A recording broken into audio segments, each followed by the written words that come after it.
Nos últimos dias eu derramarei meu espírito em todo o meu povo e os renovarei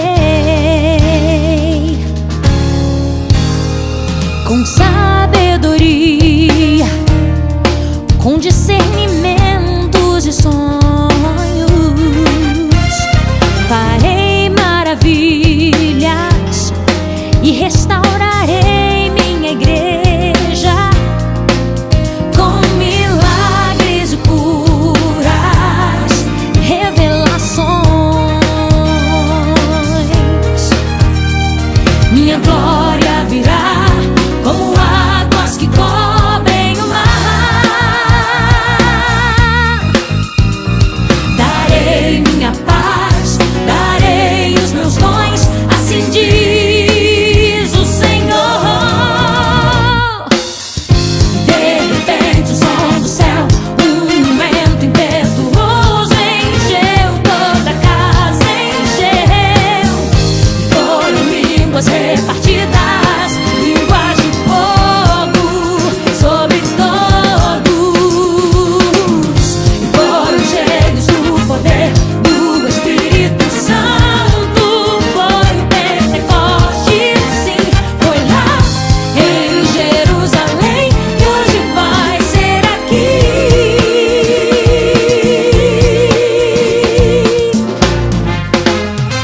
De Deus é a presença sobre todos nós, a igreja do fim, pois fomos chamados para andarmos em santidade. Essa é a vitória do povo de Deus.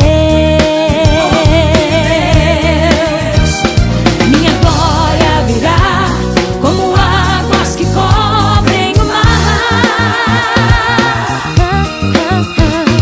Darei minha paz, darei os meus dons, assim diz o Senhor.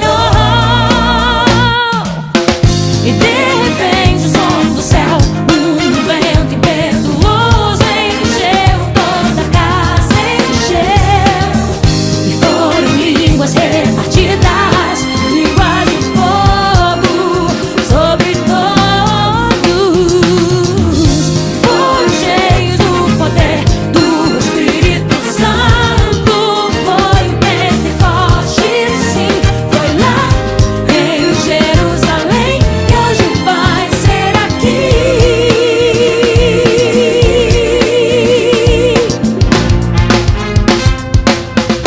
De repente o som do céu, toda a casa encheu.